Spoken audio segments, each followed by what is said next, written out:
Salut à tous, alors c'est Frédéric Delavier. Ce soir, je voulais vous faire une petite vidéo scientifique et aussi philosophique pour vous expliquer pourquoi les hommes sont parmi les primates ceux qui ont l'espérance de vie la plus importante. Alors à titre d'indication, un être humain en moyenne a une espérance de vie de 79 ans, en 80 ans, on va dire sur toute la Terre. Alors que les chimpanzés ont une espérance de vie d'à peu près 40 ans et les orang-outans à peu près 45 ans. Ça ne veut pas dire qu'il y a des orang-outans et des chimpanzés qui ne vivent pas plus longtemps, il y en a dans les zoos, on a vu, hein. Et on voit des hommes qui ont atteint 120 ans, on voit la vieille Calment qui est morte à plus de 120 ans, je crois, si cela est bien vrai. Donc la question est, mais pourquoi l'homme, pourquoi y a-t-il eu une sélection sur les individus qui enclenchait un système de dégénérescence plus tardif que les autres. Pourquoi l'homme est un primate qui enclenche son système de dégénérescence du corps, parce que si nous ne sommes pas tués par un prédateur ou un accident ou une maladie, nous sommes programmés pour nous auto-détruire.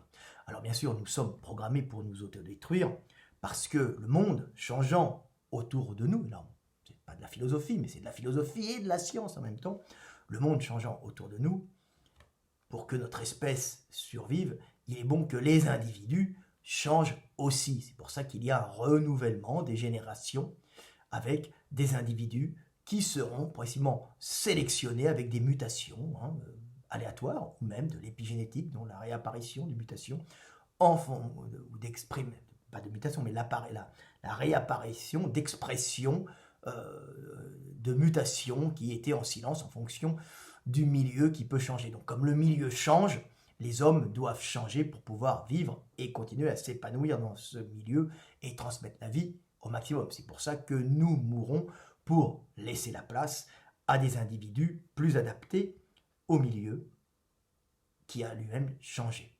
Et ainsi, la vie peut perdurer et la conscience dans les hommes peut continuer du mieux possible à exister, à s'émerveiller de la grandeur du monde, qui est en vérité ce qui génère l'homme et sa conscience. Nous sommes conscience du monde, incarné en l'homme.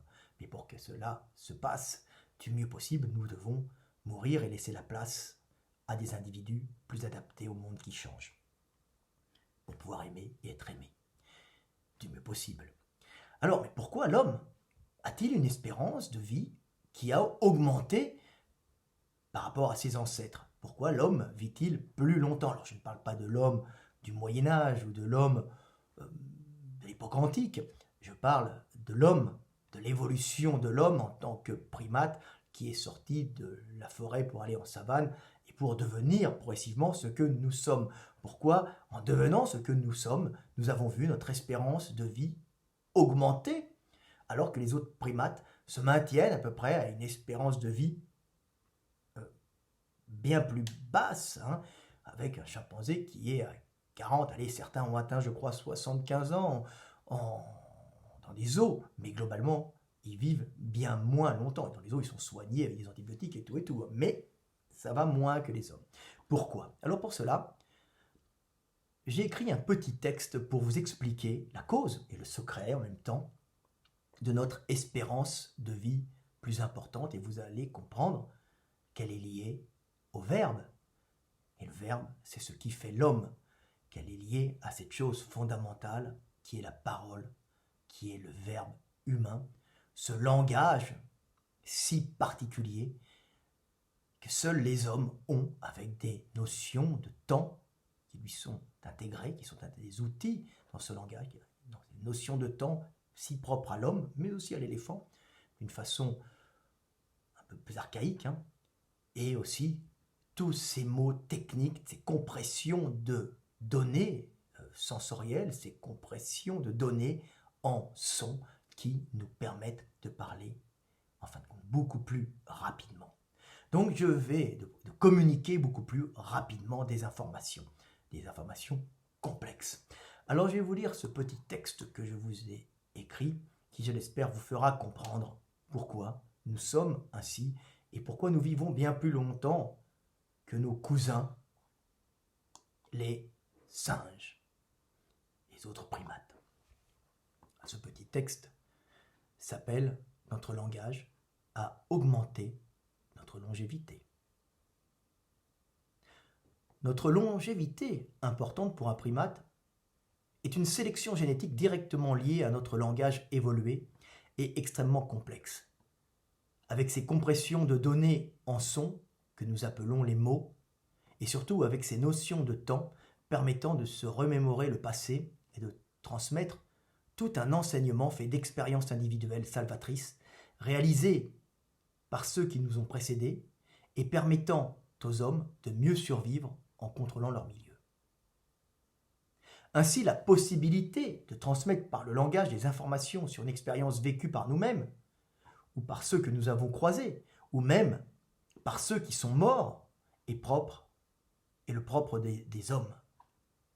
Cette particularité à transmettre par le verbe des expériences vécues a permis aux hommes de conquérir le monde en puisant dans l'histoire de leur lignée et dans l'expérience de ceux qu'ils croisaient des solutions concrètes à ce qu'ils vivaient. Ainsi, progressivement, l'importance de ces transmissions orales d'expérience enclencha la sélection d'individus à la longévité accrue. Car le groupe qui portait en lui un grand nombre de vieux individus possédait un trésor inestimable pour sa survie. Et ces individus, même affaiblis par la vieillesse et dépendants de la communauté, devenaient alors des réservoirs mémoriels de situations problématiques vécues et résolues, permettant au groupe de trouver des solutions à des problèmes actuels et de les surmonter.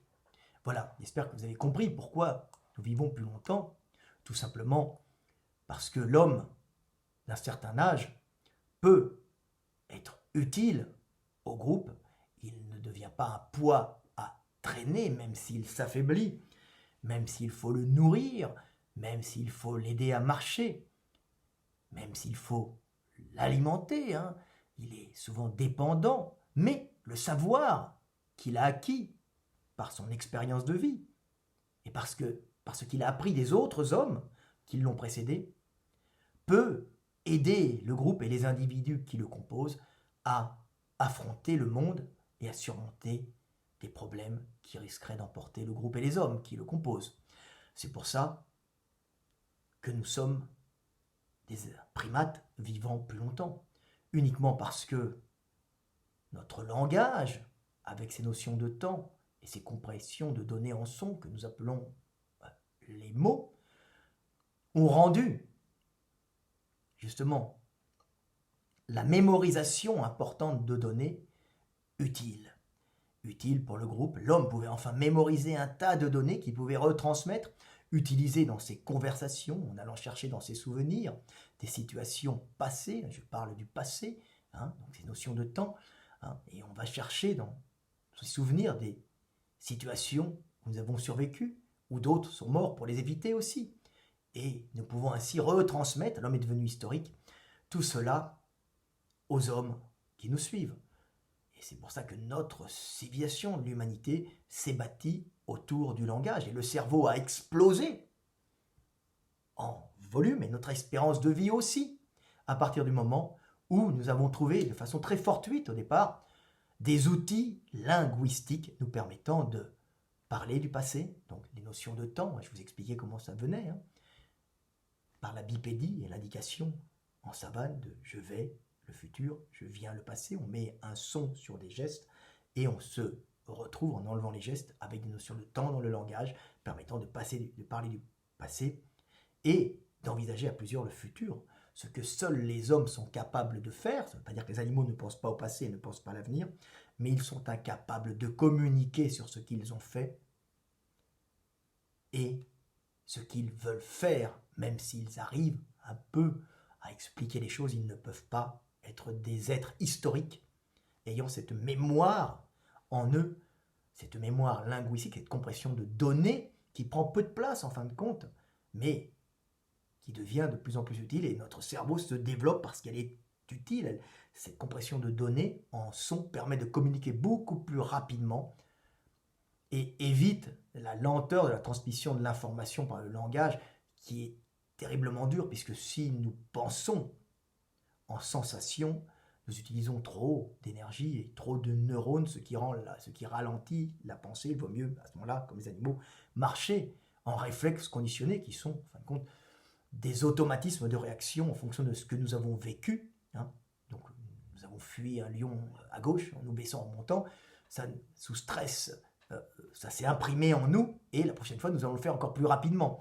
Mais nous n'allons pas pouvoir parler de ce que nous avons fait. Nous l'imprégnons comme réflexe conditionné.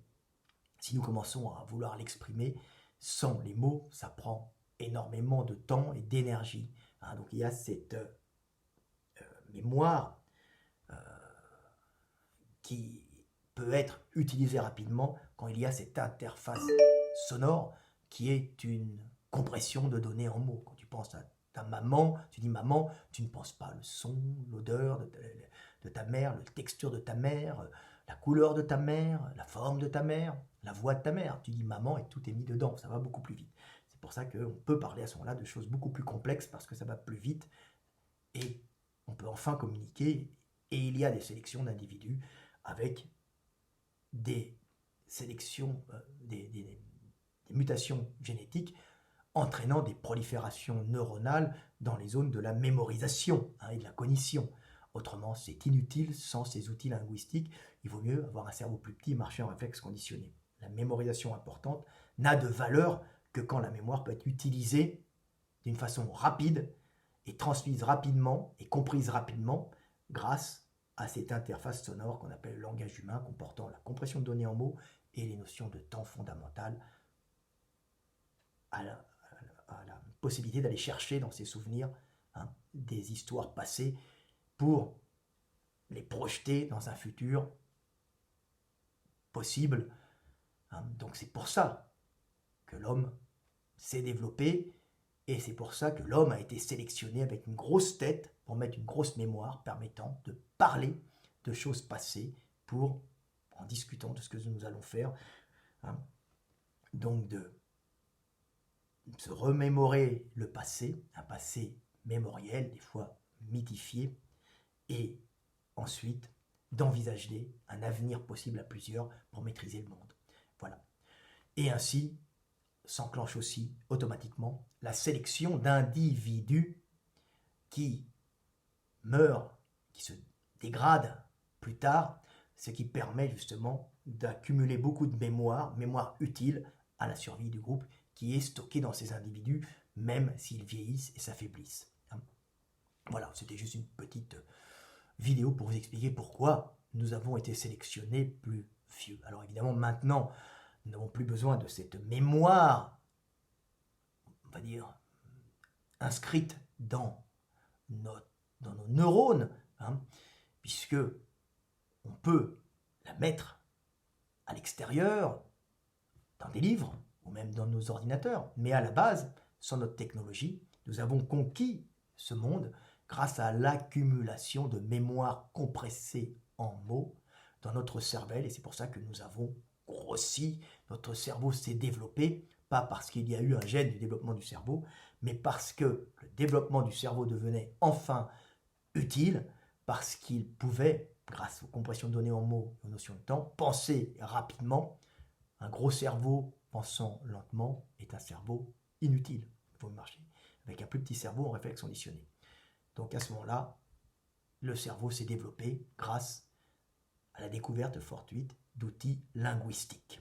Voilà, c'était Fred Delavier, petite vidéo qui, je l'espère, te rendra plus intelligent, ou en tout cas, si tu n'es pas plus intelligent, mais plus instruit, tu comprendras mieux le monde, et tu auras un peu d'humilité, tu sauras d'où tu viens, qui tu es, et tu pourras mieux affronter l'avenir. C'était Fred Delavier, je vous aime, et paix sur terre!